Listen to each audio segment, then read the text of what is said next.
Hey, hey, hey, it's time! 3 rounds in the UFC middleweight division, daisy chains. I'm just playing, everybody. I am actually really excited today because I get to do my thing. My thing is suspension, and today we're going to start on the forks of the daisy chain. So sorry about that background noise. It's going to happen all day. The guy going around weed eating and stuff. But what we're going to do is we're going to take these forks off. You don't need me to show you how to do that. We're going to take the forks off, and I'm going to start disassembling them because we have some, not that one. We've got some new gold valves that are going to go in there, and I'm going to do some custom valving. We're not going to use the shim stack that's been designed in here, but we will use something similar. And so I'm going to rip these babies off, and let's show you how it's done. Oh, before you take them off, remember to loosen up this top cap. You have to loosen these 2 top bolts here and loosen your top cap because the triple trees acts as a good clamp for that. I don't know how I'm going to hold this bike up because there's no cradle underneath it anymore, but we'll figure it out. Okay, folks, here we go. Here is one fork leg. This is the right fork leg off MinitStops bike. To disassemble it, first going to loosen up this top cap. You do that on the bike, and once that's done, you'll be able to slide this outer. This is called the outer tube. I'm going to slide that down. Let's see if you can see here. And there's a nut. You get where you see some light here. There's a nut right up underneath here. This white thing right here is called the spring guide. Ooh, there's some rust in there. Good thing we're going through it. And what you do is you put a wrench on that top nut to hold it, because that's locking down this cap onto that shaft. And so you're going to put a wrench on that, and then you're going to take this and you're going to twist it off, and then you get your spring off. And we'll be able to take the spring guide off the shaft, and then we will look to see what kind of cartridge holding tool we need to use to hold that cartridge in there. Because on the bottom, I don't know if you can see, there's a plug. There's a plug in there. It's a little rubber plug to keep the adjuster clean. We pop that out with a screwdriver, and then there will be a tool that looks like an Allen wrench. It basically looks like this. It will fit in the end of there. 1/2-inch drive. You'll use a cartridge tool at the top to hold the cartridge from spinning. Put this in the bottom and just twist it out, and that'll separate everything.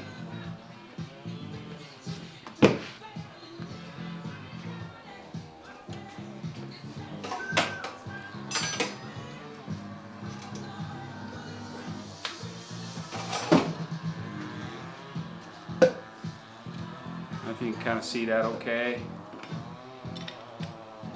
Wrench on the bottom, the lock nut, another wrench on the top. Oh, easy peasy lemon squeezy. Okay, we'll take this top cap off, set it on our bench. There will be one, oh, there it goes. This is a spring. Underneath inside of here is soft aluminum. So the spring hitting that all the time will just destroy it. So they have this little collar, little metal collar, that needs to go between the top cap and the top of the spring. So make sure you don't lose that. And spring comes out. Oh, gooey gooey. Should have known. And then you can pull this damping rod out, and the top nut will be usually tight, so you have to twist it off. There we go. It's just a little knock nut. Ooh, that's sticky, gooey stuff. It looks like original Yamaha fluid. There is a little pin in here, and it's super easy to lose or forget that. By the way, I'm going to take this spring collar off, set that there, and I'm going to have this sit here for just a minute while I try to get a pair of pliers so I can show you what that little thing looks like in there. It's a, let's see if I can get it with this.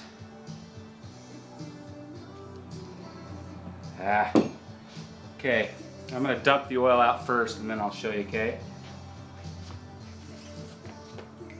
Oh, gooey. Lots of, I know you guys can't see this, you can hear it, but it's thick, thick, thick oil. That don't make it not plush. No plush on the thick oil. Gotta have a thin, nice thin oil, good valving, eh? That's definitely gray, which means that there's been aluminum wear. Okay, I'm going to come back over for just a second. The thing I said you'd see in the top, turn around, it's this.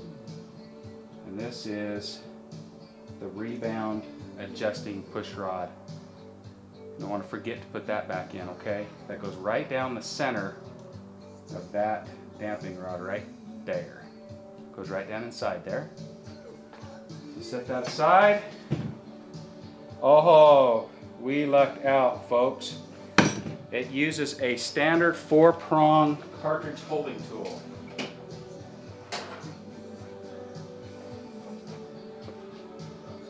See those 4 prongs? Let me double check and make sure that fits first before I talk all smackage.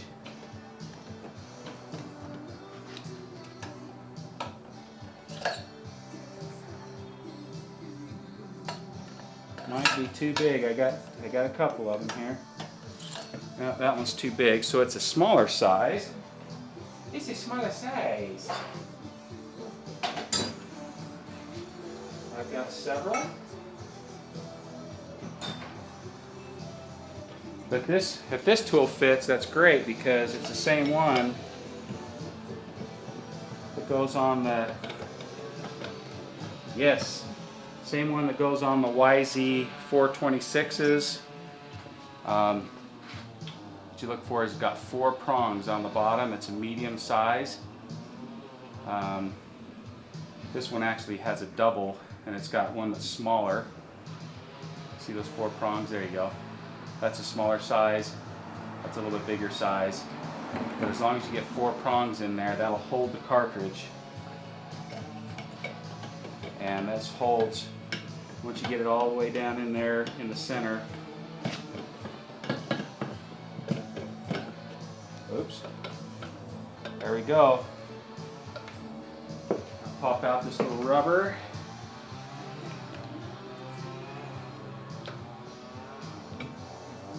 Here's the little rubber cap that goes in the bottom.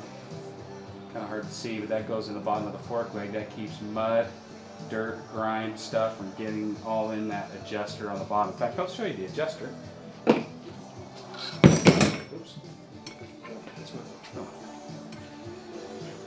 That's what it kind of looks like. I don't have good lighting in here, sorry you guys.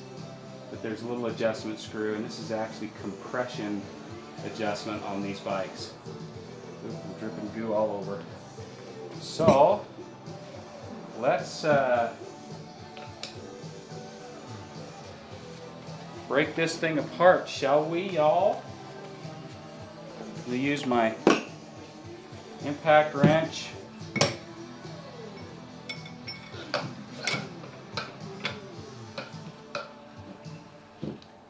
I gotta have something to hold this cartridge tool. Use a long screwdriver usually. And we'll see if my little impact wrench will do it. Most of the time it won't. So we're gonna try.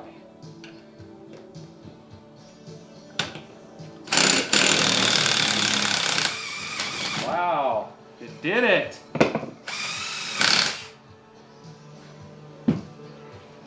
So,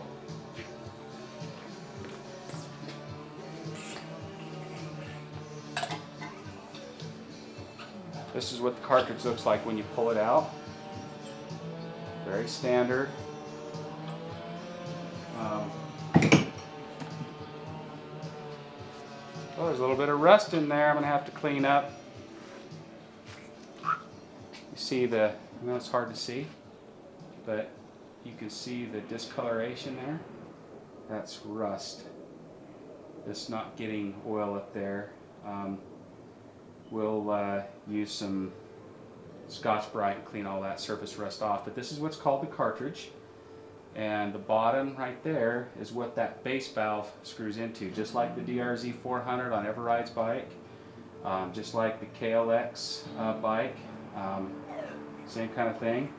And inside here is what is called the mid valve, and on this bike they might even call it the rebound valve for the forks. The rebound and some of the compression shims are inside of here, but we're not going to change any of those. That's a discussion for beyond this discussion today. But anyway, so that part we're just going to clean. And we're going to take now the... Oh, I gotta have my little screwdriver.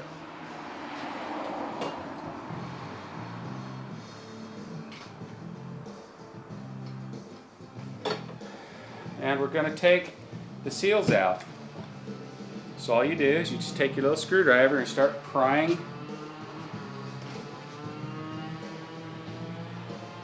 Pry the dust seal up first.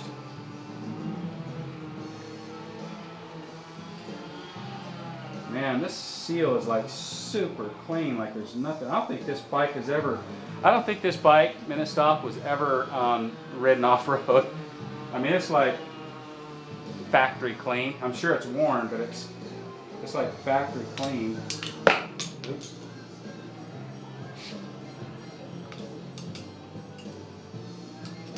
You pop the little spring out. It's a retaining spring. Looks like that.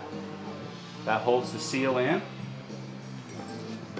And this part is basically, you just take the shock like this, and you just lightly, don't get too funky with it, just kind of gently pull it apart like tapping. It comes apart. And I gooed oil all over the floor. And this stuff is some slippery stuff.